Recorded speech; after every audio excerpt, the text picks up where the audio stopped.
So I've decided that I'm going to start a new movement called Overthinkers Anonymous. Kidding, there's probably already a movement with such a name. Why would I want to start such a movement? Because my sister said something very interesting today. She said, "Oh my gosh, it must be absolutely exhausting in there." That's what you mean by in there. And I responded to her by saying, "Oh, my hairy aunt's eyeball, you have absolutely no idea."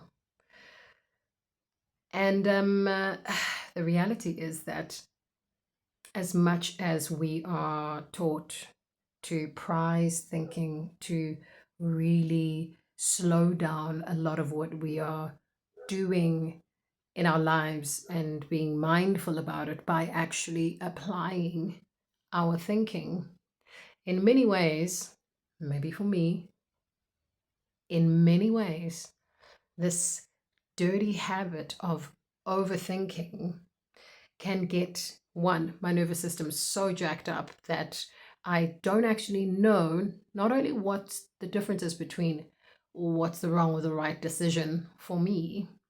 I somehow get caught in the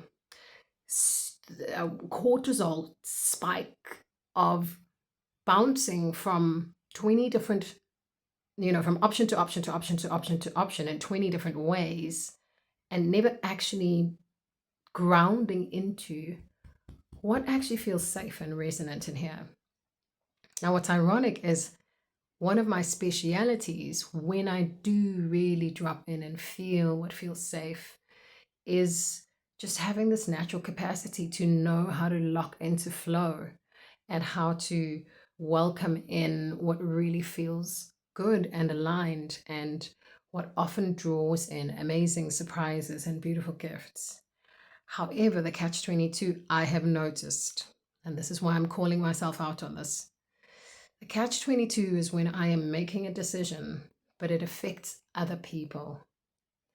So I'm making this decision, but I know that if I do things this way, if I do it in the way where I feel 100% like this is just what I would like to do, this person is going to take it this type of way. This person is going to take it this type of way. And so this, I don't know, balancing act that goes on the inside that makes me like, "Well, am I allowed to?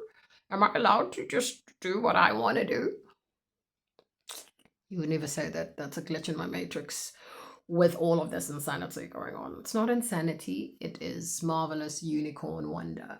However, it's definitely something that is a big pain point and a pattern that isn't just about people pleasing. It's not like that.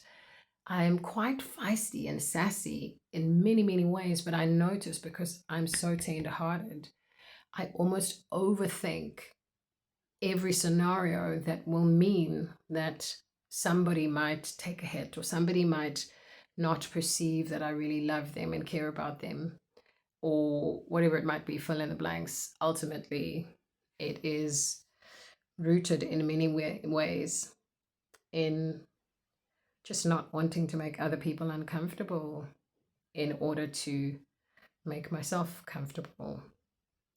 Um, and I'm working on that. And I am being aware of it. And I'm seeing how and why it operates in that way. And life has really taught me how that can be extrapolated, like what that looks like down the road if I don't knock that shit off now.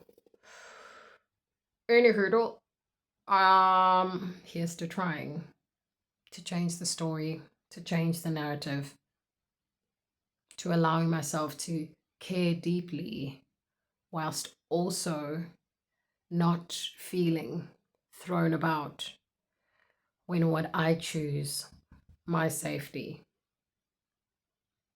takes precedent over somebody else's.